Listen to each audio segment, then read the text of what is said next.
फातिमा साहबा क्या है प्रोग्राम के इस मरले में? जी, अब हमारा सेगमेंट है पब्लिक सब जानती है, तो देखते हैं कि पब्लिक के पास कौन से सवाल हैं आज। जी,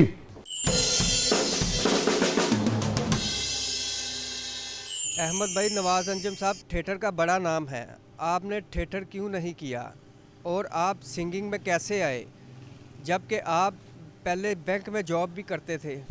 ਉੱਥੇ ਇਹਨਾਂ ਨੇ ਖੁੱਲੇ ਪੈਸੇ ਵੇਚ ਕੇ ਤੇ ਸਿੰਗਰ ਬਣ ਗਏ ਨੇ। नहीं, बड़ी अच्छी बात, बड़ा अच्छा सवाल था उनका। शाहजी बेसिकली अब्बा जो है एक शुरू से थिएटर किया उन्होंने, उसके बाद फिर एज अ टीवी के अंदर आए, फिर एज अ एक्टिंग, फिर फिल्म, हर चीज़ उन्होंने एक तरतीब से की। तो मेरा एक शुरू से एम था कि मैं कुछ हट के करूँ अब्बा से। मैं आना तो चाहता था फील्ड में, और जाहिर बात है इस तरीके से इजाज़त अब्बा ने नहीं दी। मैंने फिर पहले कुछ अंतरास्थाई बनाया, मैंने अब्बा को सुनाया, अब्बा ने हमसाया मुल्क भेजा, वहाँ से जो है वो दलेर मेहंदी साहब से पूछा कि आप बताएं कि क्या करना चाहिए। तो उन्होंने कहा एक प्लेबैक की वॉइस है तो इसको यूटिलाइज करना चाहिए, आप इसको आने का मौका दें। तो फिर पहला गाना किया, दूसरा गाना किया, तीसरा, उसमें ना फिर एक रुझान मेरा बढ़ गया। अहमद साहब, दिलेर साहब ने क्या कमेंट्स दिए थे आपके गाने पे? दिलेर मेहंदी साहब ने बड़ा ही खूबसूरत उन्होंने अब्बा को एक जवाब दिया कि बोर्ड की जगह बोर्ड का ही दरख्त लगा है, तो इसको जितना जल्दी हो सकता है मार्केट में यूटिलाइज करो, इसके अंदर वो पोटेंशियल है। अच्छा। लेकिन इसको हैंटर मारो ये पतला हो जाएगा।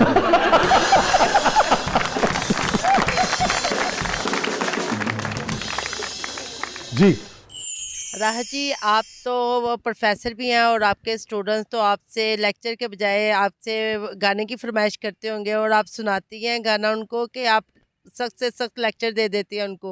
बड़ा सवाल। अच्छा, ये होता है कि जब बच्चे, अब तो यूट्यूब आ गया, पहले फिर टीवी पे देखते थे तो अगले दिन मुझे कहते थे क्लास में कि टीचर गाना सुनाए, पढ़ाए ना। बट क्योंकि मेरा सब्जेक्ट इंग्लिश का है तो उससे आपको इंग्लिश की टीचर से बच्चे थोड़ा डरते भी हैं। तो मेरा ये होता था कि बेटा कोई फंक्शन होगा तो सुना दूंगी, आपकी फेयरवेल हो या वेलकम, तो कम ही। लेकिन कभी स्टेज वगैरह पे इकबाल डे हो या Otherwise नहीं है। हाँ, अगस्त वगैरह के पास वैसे आप सख्त स्ट्रिक्ट टीचर हैं या? मैं पहले बहुत स्ट्रिक्ट थी। अच्छा। अब मैं तो, क्योंकि लार्ज क्लासेस थी हमारे पास, अब जब से ये थोड़ा बीएस वगैरह है, इसमें हमारे पास स्मॉल ग्रुप होता है, तो now I am very lenient. अच्छा, आप लार्ज क्लासेस में स्ट्रिक्ट होना पड़ता था, Otherwise control ही नहीं कर सकते कंट्रोल ही आप। नहीं कर सकते ना आप उनको। हाँ। ਨਹੀਂ ਕਿ ਸਾਰੇ ਬੱਚੇ ਨੇ ਟਿਫਨ ਅੱਗੇ ਰੱਖ ਕੇ ਕਿਹਾ ਮੈਡਮ ਸਾਡੇ ਕੋਲ ਇਹੀ ਕੁਛ ਸੁਣਾ ਦਿਓ।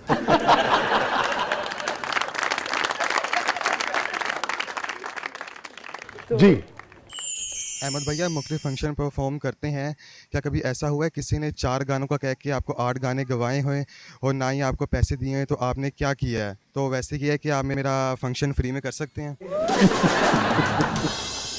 ये बड़ी दफ़ा हुआ शाहजी ऐसे, जब मेरा आगाज़ था तो कहते थे 2 गाने करने, तो आधा आधा घंटा जो कहते थे गाई जाओ, बस जितना दिल करा तो अपने जितनी भी भड़ास से निकाल। अच्छा, मैं उसको इशारे कर रहा हूँ गाते हुए कि भाई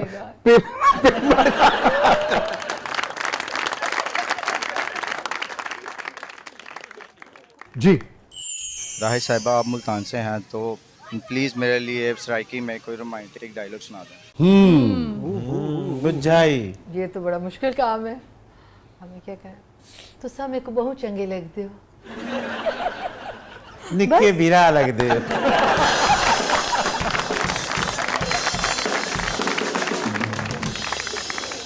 ये किस कदर खूबसूरत जुबान है ना सराइकी, सभी जानते हैं, कोई नई बात तो है नहीं।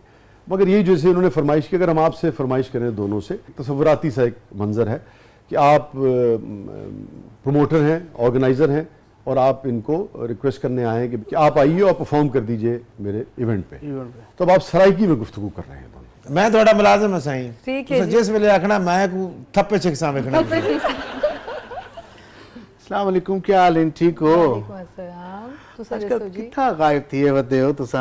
बस इथे ही है तुसा जी, तुसा तो बड़े अरसे बाद फोन कीते, आज आए भी हो। बस अरसे बाद जी। देख गिनो, मैं तो आपको बड़ा फोन ट्राई कीते, लेकिन तू साडा फोन ही क्या नहीं चेंदे। बड़े लोग थे बदे भाई। बस तो सेट सुट बदल देन मोबाइलां दे ते कई वेले नंबर नहीं भी आंदे। हाँ भैया, सब ठीक? जी हाँ, सब अल्लाह खैर से। बड़े खूबसूरत थी बदे, क्या शहर आंदे पे?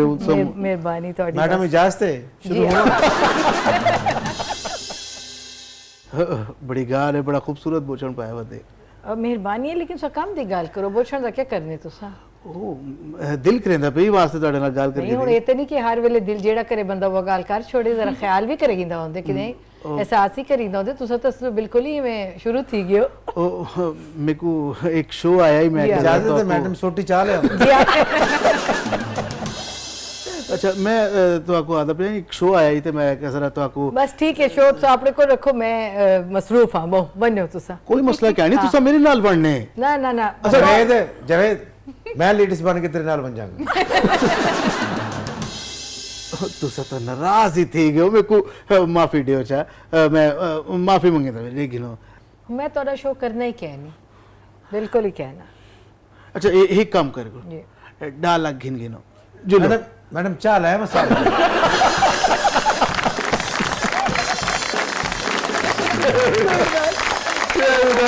कहीं नहीं जाइएगा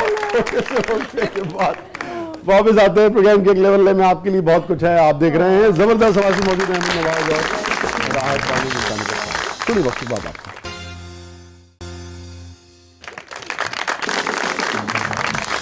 वेलकम बैक नाज़रीन जबरदस्त में एक बार फिर खुशामदीद और अहमद साहब और राहत साहबा हमारा सेगमेंट है इसका नाम है कैथारसिस।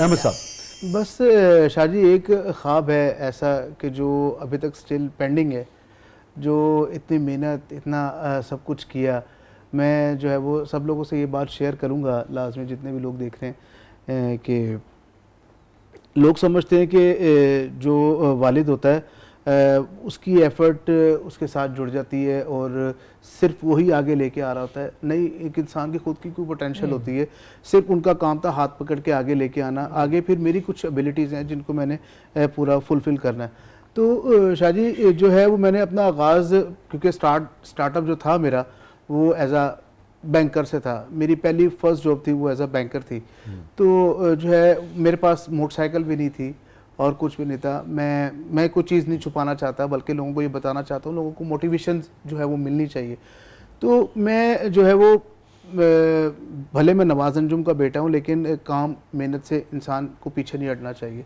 तो मैं क्रेडिट कार्ड सेल किया करता था डोर स्टेप पे लोगों के कि मैं जाऊं और क्रेडिट कार्ड जाके सेल करूं और मैं पैदल फिरता फिर मैंने उन्होंने मेरी को 7-8 हज़ार रुपये सैलरी दी उस टाइम मैंने वो पैसे इकट्ठे करके एक मोटरसाइकिल ख़रीद ली तो शाहजी वो मोटरसाइकिल ख़रीद ली तो फिर मैंने एक हेलमेट ले लिया मैं ना वो रोया करता था इशारों पे जब मैं कहीं रुकना तो मैं वो एक दिल के अंदर से एक भड़ास थी कि यार मैं जो करना चाहता हूँ मैं उस तक क्यों नहीं पहुँच रहा अच्छा वो मंजिल मुझे क्यों नहीं मिल रही वो रास्ता मेरे लिए क्यों नहीं खुल रहा और इस वक्त आप क्या चाहते थे मैं चाहता था कि मैं जिस तरह अब्बा का एक नाम है मैं उसको लेकर आगे जो है वो प्रॉपर चलूं और मैं उसमें कुछ करूं तो आप अपनी बैंकिंग की जॉब से मुतमईन नहीं था मैं शुरू से ही मगर आपको रास्ता नहीं मिलता रास्ता लेकिन मैंने फिर भी जो है वो उसको फुलफिल किया थोड़ी देर सा इस पे किया थोड़ा सा उसमें किया लेकिन जो है वो मैं प्रॉपर रोता था कि मैं यार ये क्यों ऐसा मेरे साथ हो रहा है लाइफ में मेरे साथ हो रहा है तो वो फिर चलते चलते एक एहसास हुआ कि नहीं जो वो रब की तरफ से कुछ आजमाइश थी तो आज वो समझ आती है कि वो वाकई एक मेरे लिए था कि मैं अपने आप को मजबूत कर लूँ और उस माशरे में आके मैं लोगों से जो है वो लड़ूं तो आज अल्लाह पाक का बड़ा ख़ास करम है कि मैं उस पायदान पे खड़ा हूँ